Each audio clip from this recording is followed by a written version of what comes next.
Fluida statis. Fluida mulai dari dengan pengertian fluida. Fluida itu sendiri zat yang memiliki kemampuan untuk mengalir. Asal katanya dari kata fluid ya, fluid. Ya. Zat yang bisa memiliki kemampuan untuk mengalir bisa cair, bisa juga gas. Jadi bisa mana aja, bisa gas. Nah, untuk statis sendiri menurut KBBI itu artinya dalam keadaan diam, tidak bergerak, tidak aktif, tidak berubah keadaannya. Jadi kita akan membahas tentang fluid statis ini berhubungan dengan masalah sifat-sifat atau gejala-gejala fisika yang berhubungan dengan zat yang bisa mengalir tapi dia tidak sedang mengalir. Nah, yang berikutnya yaitu tinjauan karakteristiknya. Kita mulai dulu dengan sifat dasarnya. Jadi yang pertama adalah sifat kerapatan antar molekul, itu digambarkan dengan massa jenis. Jadi kalau misalkan kita bandingkan sebelah sini, ini ada benda, kita lihat bendanya ukurannya sama tapi kita lihat penyusunnya. Yang ini penyusunnya ada beberapa dan agak renggang, ini agak rapat, ini sangat rapat gitu. Jadi semakin kita lihat dari kiri ke kanan, ukurannya sama, volumenya sama, tapi penyusunnya lebih banyak, artinya ini lebih rapat, maka massa jenisnya pun akan lebih besar. Kemudian di sini dimunculkan juga ada istilah bahasa Inggrisnya ya. Jika seandainya Anda buka buku referensi bahasa Inggris, maka istilah massa jenis sering diistilahkan sebagai density, artinya kerapatan. Kemudian jika ditinjau dari bagaimana perbandingannya dengan massa jenis air, maka bisa diistilahkan juga dengan istilah berat jenis atau gravity spesifik. Jadi massa jenis bendanya dibandingkan dengan massa jenis air. Kenapa? Karena akan ada interaksi yang unik antara benda dengan fluida, terutama dengan air ya.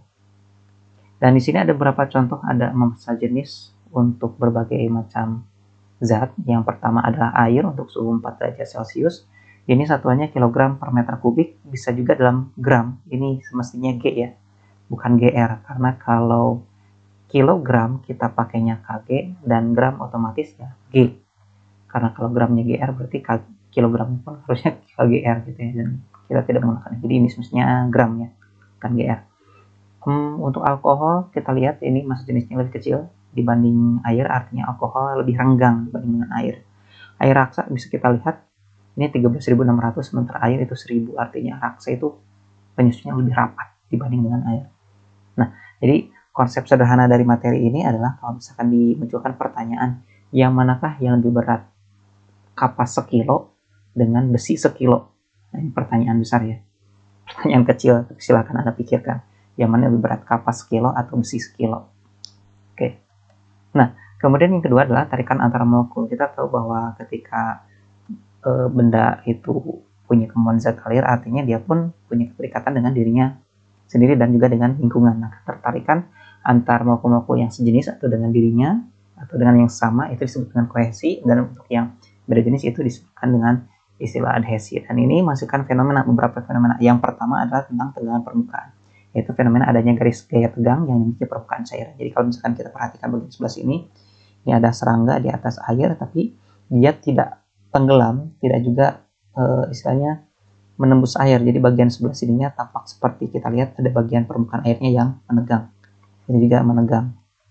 Nah, ini juga ada klip kertas, ada klip di atas air, dan kita bisa lihat di bagian sebelah sini sepertinya ada garis-garis yang tegang. Jadi seolah-olah ada lapisan tertentu. Nah, fenomena ini kenapa bisa terjadi? Kita tinjau gambarannya kira-kira seperti ini, bahwa yang namanya zat cair, kita tadi bahas ada yang namanya kohesi, kayak tarik-menarik antar zat yang sejenis. Jadi antar molekul-molekul air, kalau ini kita coba perbesar ya, kita gunakan gambaran diperbesar, ini bukan tidak sesuai skala aslinya.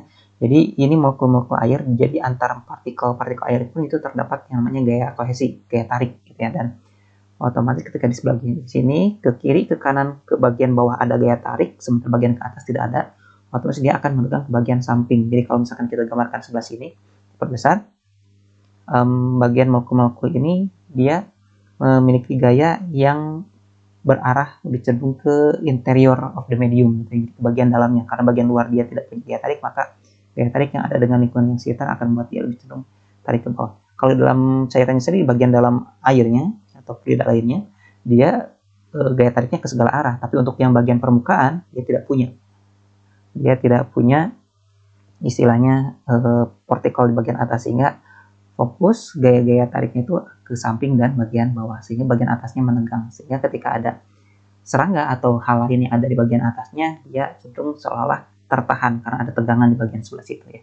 Dan dari sini pun dapat kita simpulkan bahwa sebetulnya kalau misalkan Anda pernah lihat ada simbol-simbol semacam ini untuk tetesan air atau misalkan tetesan darah, sebenarnya ini tidak mungkin terjadi gitu ya. Jadi ketika ada air yang menetes, tidak mungkin bagian ujungnya runcing seperti ini. Karena apa? Di seluruh bagian permukaan ini terdapat tegangan permukaan, artinya ini kondisi yang keliru. Maka untuk contoh-contoh tetesan darah, tetesan air itu tidak semestinya digambarkan seperti ini. Karena apa? Kalau misalkan terjadi tegangan permukaan, artinya di seluruh permukaannya terjadi ketegangan. Maka gambaran yang akan lebih mungkin adalah akan lebih cenderung bulat gitu ya. Atau ya intinya tidak mungkin runcing sebenarnya. Atau kalaupun dia jatuh kemudian ada tarikan gravitasi yang mungkin agak berbentuk lonjong, tapi lagi-lagi tidak seperti tajam bagian atas benda sini. Nah, kemudian bagaimana cara menentukan nilai tegangan permukaan? Ada alatnya ya. Jadi kalau misalkan di sini ada fluida atau cairan tertentu, kemudian di bagian sini ada cairannya, kita pasangkan ada kawat. Jadi ketika dipasang kawat ini nara rempel, ya, kemudian kita coba tarik, ditarik seberapa besar gaya yang memungkinkan dia untuk tetap lapisan ini tidak pecah gitu ya. Jadi sampai di sini lapisannya ada berupa tegangan ya. Kalau misalkan kita bandingkan antara air biasa dengan air sabun itu beda ya tegangan permukaannya, silakan Anda bandingkan. Nah, untuk satuannya sendiri karena untuk mencari gaya dibagi dengan panjang, maka satuannya adalah Newton per meter. Nah, berikutnya adalah fenomena kita tadi bahas bahwa ada kohesi, ada adhesi. Ini mengakibatkan yang pertama tegangan permukaan. Kemudian yang kedua adalah ada fenomena meniskus. Meniskus itu apa? Ada fenomena kelangkungan permukaan pada suatu zat cair. Kalau kita bandingkan sini, ini adalah air. Air ini disebut meniskus cekung. Yang sebelah sini raksa meniskus cembung. Meniskus cekung artinya kohesinya yang kohesi gaya tarik antar air di sini lebih kecil dibandingkan dengan adhesinya. Jadi kalau kita gambarkan, seandainya kita gambarkan di sini ada partikel-partikel air ya, sebelah sini, kemudian kita coba gambarkan sebelah sini ada partikel-partikel kaca, kita anggaplah seperti ini, diperbesar untuk lebih mudah memahami. Maka partikel-partikel air dengan air ini ada gaya tarik seperti yang kita pernah bahas tadi, ada gaya tarik menariknya, tapi tarikan dia dengan kaca itu lebih besar, sehingga air cenderung agak menempel ke bagian kaca dibanding dengan bagian sesamanya. Jadi kita lihat bandingkan sebelah sini, dia akan lebih cenderung agak melengkung, cekung. Nah, kalau diibaratkan, ilustrasikan, kita cocok analogi. Kita analogikan dengan kehidupan sehari-hari. Misalkan ada orang, kalau misalkan kita lihat ini adalah orang yang suka dengan misalnya dengan orang lain misalnya. Ini ada orang, misalkan orang Indonesia, ini ada bule, anggaplah kayak gitulah. Orang-orang Indonesia kita anggap sebagai kohesi, sesama Indonesia ada bule artinya beda jenis gitu. Nah, kalau misalkan kita lihat, kita sering lihat kalau misalkan ada bule yang lewat sekitar kita cenderung lebih perhatian, kita cenderung lebih istilahnya apa ya, lebih penasaran gitu ya. Oleh karena itu, kalau misalkan kita misalnya lagi ngumpul di sini, anggaplah orang-orang Indonesia itu lagi ngumpul berupa air bagian sebelah sini, kemudian bagian sini ada kaca itu ibaratnya bule atau artis-artis luar lah, entah artis Korea atau manapun itu, kita akan cenderung lebih tertarik ke samping. Nah, terus yang tengah kenapa nggak ikut tertarik? Ya, yang tengah jauh. Sama seperti di jalanan ada artis lewat, tapi orangnya lagi dalam rumah. Ya orangnya nggak tahu, ya dia nggak tertarik gitu ya. Ibaratnya seperti itu. Nah, bandingkan seperti yang ini, untuk yang kondisi ini raksa ya, raksa itu hidra girum. Nah, sebenarnya atau istilah lainnya adalah merkuri. Jadi ini nama lainnya merkuri. Nah, ini raksa gitu ya. Nah, di sini juga ada kaca gitu ya, ada dinding kaca. Nah, cuma uniknya adalah untuk raksa dia lebih cenderung gaya tarik antar partikel sejenisnya ini lebih besar. Jadi dia lebih peduli dengan sesamanya dibanding dengan orang-orang yang lewat misalkan, dibanding dengan bule-bule yang lewat, artinya sehingga dia lebih cenderung mengumpul dan menghindari lingkungan sekitarnya, yang mungkin ibarat orang orang introvert atau mungkin bukan orang yang lebih agak sulit berbaur dengan yang lain. Kalau udah nyaman dia akan tetap sangat terbuka dengan orang-orang yang berada di lingkungannya, maka ibarat seperti itu. Jadi dia lebih cenderung kumpul dengan sesama orang yang udah dia ngerasa nyaman gitu ya. Jadi dia lebih cenderung ngumpul. Oleh karena itu bagian dinding pun akan lebih cenderung dia jauhi. Maka karena dia cenderung mengumpul ke tengah, otomatis dia pun akan menunjukkan ada fenomena meniskus cembung. Ya, jadi ini fenomena meniskus cekung dan cembung. Artinya fenomena adhesinya ya ini lebih kecil daripada kohesinya. Kalau yang ini adhesinya, jadi ketertarikan dengan tetangga yang adhesi ini lebih besar ya. Nah, sekarang kalau misalkan kita gambarkan seperti ini kira-kira gambarannya untuk yang kohesi dan adhesi gambarannya seperti apa kalau misalkan ditinjau dengan garis-garis gaya. Dan sebelah sini kita bisa lihat ada sudut. Nah, sudut meniskusnya. Jadi ini tinjauan sudutnya. Dan sudut ini kalau kita lihat ini sudutnya sudut lancip, ya, sudut lancip. Kemudian ini sudut tumpul, Ya, untuk meniskus cembung sudut tumpul. Nah, bedanya apa? Bedanya kalau misalkan kita masukkan ke fenomena persamaan yang ini. Fenomena ketiga yaitu kapilaritas, fenomena naik turunnya cairan pada pipa atau saluran yang kecil. Nah, jadi kalau misalkan kita lihat untuk yang meniskus cekung dan meniskus cembung itu beda fenomenanya. Kalau misalkan kita lihat ini ada pipa. Semakin kecil pipa, dia karena bagian airnya ini lebih cenderung nempel ke dinding, maka dia akan lebih cenderung banyak mengejar dinding. Berarti kalau yang ini, karena untuk yang contoh raksa meniskus cembung misalkan di sini, karena dia lebih cenderung menghindari dinding kaca, dia lebih cenderung berkumpul dengan sesamanya, maka ketika dinding kacanya semakin besar, maka dia akan lebih cenderung menjauh gitu ya. Maka gambarnya seperti ini untuk yang meniskus cembung. Nah, fenomena-fenomena tadi kalau misalkan kita gambarkan dalam bentuk sudutnya, kita lihat bahwa kenaikan atau penurunan ukuran zat cair ini kita nyatakan dengan 2 kali gamma cos theta per rho gr. Dengan gamanya ini adalah tegangan permukaannya, tadi gamma ini tegangan permukaan, kemudian rho-nya adalah massa jenis, G-nya percepatan modifikasi, R-nya adalah jari-jari pipa kapiler, artinya semakin besar pipa, contoh seperti ini, R-nya semakin besar, maka otomatis H-nya akan semakin kecil. Naik turunnya akan semakin kecil. Tapi kalau jari-jarinya kecil, R-nya kecil, maka kenaikan atau turunnya kapilaritas ini akan lebih besar. Dan di sini kita bisa lihat ada cos theta. Cos theta apa? Nah, ini sudut yang tadi. Ini theta untuk yang sudut lancip dan ini theta untuk yang sudut tumpul. Ini tetanya ya. Nah, untuk yang sudut lancip kita tahu yang namanya kosinus itu kalau misalkan kita gambarkan dalam matematika ada kuadran 1, ada kuadran 2, ada kuadran 3, ada kuadran 4. Kosinus itu akan positif di area 1. Jadi kalau di bagian sini sin, cos dan tangannya positif. Kalau di kuadran 2 ini sin saja, ini kuadran 3 tangan saja, dan kuadran 4 itu cos saja. Dan bisa kita lihat kalau misalkan kita lihat di sini, ini sudut lancip itu ada di kuadran 1, 0 sampai 90 derajat. Artinya dia cosnya akan positif. Karena cosnya positif, otomatis hanya positif, dia akan naik. Tapi kalau yang meniskus cembung, cos tetanya kan ini sudutnya tumpul ya, dari 90 derajat sampai 180 derajat. Di sini kuadran 2 ini yang positif cuma sinus. Maka kosinus akan negatif. Maka dari sini ketika pipa yang semakin kecil, maka yang terjadi adalah nilai perubahannya semakin besar tapi negatif, artinya dia akan turun. Jadi untuk yang meniskus cembung, dia fenomena kapilaritasnya adalah dia akan turun. Dan hukum-hukum pada fluida statis diantaranya adalah hukum pokok hidrostatika, artinya semua titik yang terletak pada suatu bidang datar di dalam zat cair yang sejenis akan memiliki tekanan yang sama. Artinya di bagian kalau misalkan ini ada titik, ini kita sebut titik A, ini titik B, kita sebut ini titik C, titik D, titik E, titik F. Nah, ini semuanya dalam keadaan datar, tingginya yang sama, otomatis dia akan memiliki tekanan yang sama. Meskipun bagian atasnya berbeda. Nah, bagian ini, dia pun memiliki tekanan yang sama. Makanya dia pun akan tampak datar. Itulah kenapa kalau misalkan kita punya zat cair, di dalam masukkan ke dalam gelas, misalkan gelasnya kita miringkan, permukaan airnya tetap datar. Karena apa? Titik yang terletak pada satu bidang datar, titik yang ketinggiannya sama, itu akan memiliki tekanan yang sama. Nah, konsep tekanan itu kita tahu bahwa tekanan adalah disimbolkan dengan huruf P, singkatan dari pressure, dan F-nya adalah force, dan A-nya membahas area ya. Jadi P sama dengan F bagi A. Nah, dari sini kita bisa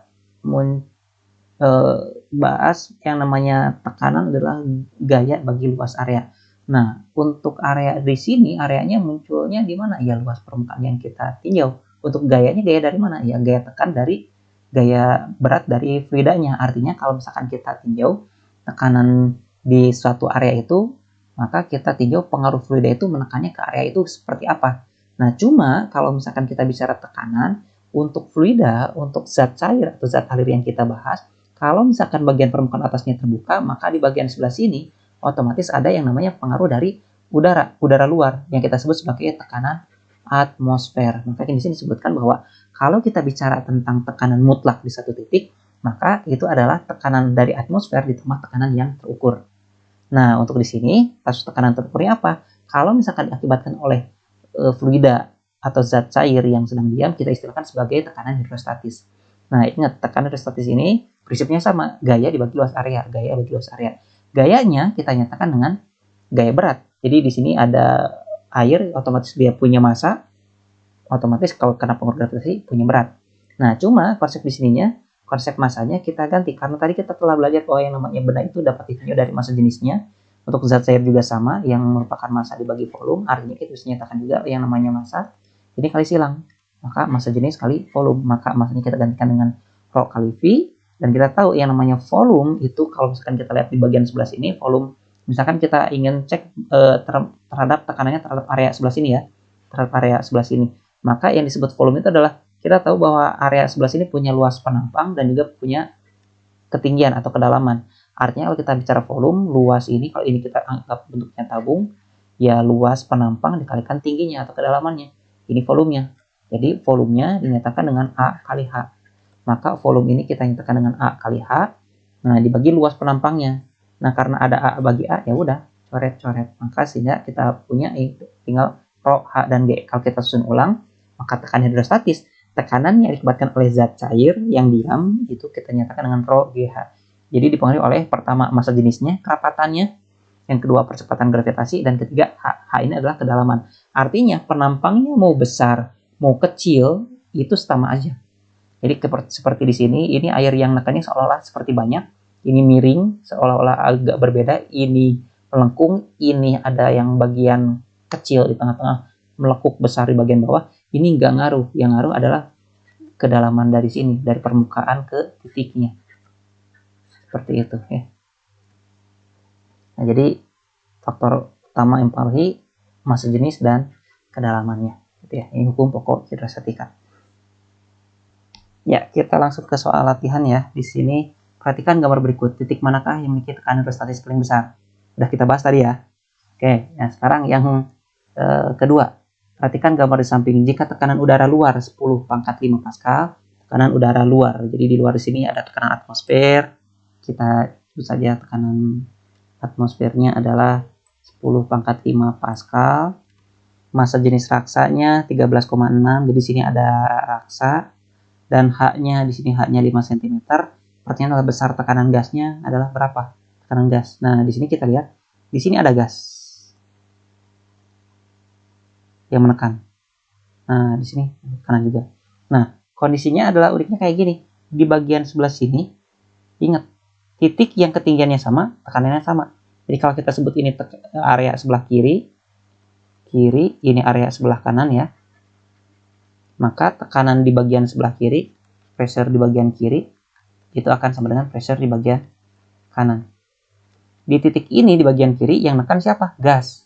Jadi kita sebut saja yang di kiri ini kayak gas. Yang sebelah kanan siapa yang menekan? Nah, jangan lupa di sini terbuka. Kalau terbuka berarti udara masuk sebelah sini. Maka kalau ada udara masuk berarti kita nyatakan di bagian kanan ada tekanan dari atmosfer dan udara luar ditambah dengan, nah jangan lupa di sini ada fluida, ada raksa dengan ketinggian tertentu yang menekan ke bawah juga. Jadi yang kita itu nggak sampai bawah tapi cukup sampai ke ketinggian ini aja. Di titik yang ini dan ini sebelah sini. Maka kita tulis di sini ada tekanan hidrostatis. Maka kalau kita di soal ditanyakan besar tekanan gas adalah berapa? Ya udah kita lanjutkan. Tekanan atmosfernya adalah 10 pangkat 5 Pascal ditambah tekanan hidrostatis ini gimana? Nah, ingat Pascal itu adalah satuannya SI. Maka yang ini satuan-satuan ini kita nyatakan dulu dalam bentuk SI juga. Nah, massa jenis raksa, kita tulis ini massa jenis raksa 13,6 gram per cm kubik. Ini bisa kita nyatakan, jadi ingat gram ke kilogram itu adalah kali 10 pangkat min 3. Kali 10 pangkat min 3 kilogram. Nah, dibagi cm ke meter itu naik 2 tangga. Berarti 10 pangkat min 2 meter. Cm itu naik ke meter itu 10 pangkat min 2 meter. Tapi jangan lupa, kubik di sini ya pangkat 3. Ini pun pangkat 3. Sehingga kita bisa nyatakan 13,6 kali 10 pangkat min 3 dibagi 10 pangkat min 2 pangkat 3. 10 pangkat min 6. Satuannya kilogram dan ini meter kubik. Sehingga kita peroleh 13,6 10 pangkat min 6 di bawah naik ke atas jadi positif 6. Positif 6 kurang 3. Iya, jadinya 10 pangkat 3. Satuannya kilogram per meter kubik. Nah, ini untuk massa jenisnya raksanya. Nah, berikutnya H-nya 5 cm. Kalau H-nya 5 cm, ubah ke meter gimana? Ya kita udah bahas tadi, dari cm itu kali 10 pangkat min 2 meter. Ya, jadi dari cm ke meter itu 10 pangkat min 2 meter. Nah, jadi kalau kita masukkan di sini, kita nyatakan sebelah sini dengan rho kali G kali H.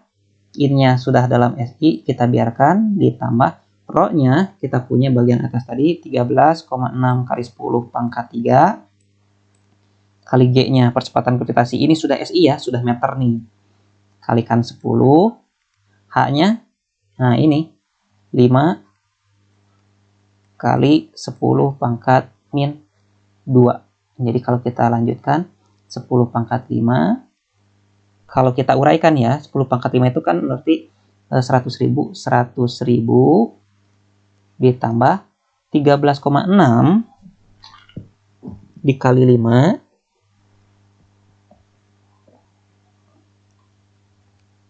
yaitu 68 ya. 68 13,6 kali 5 itu 68 kali 10 pangkat 3. Nah, kali 10 berarti ini 10 pangkat 3 kali 10 itu berarti 10 pangkat 4. 10 pangkat 4 kali 10 pangkat min 2 berarti 10 pangkat 2.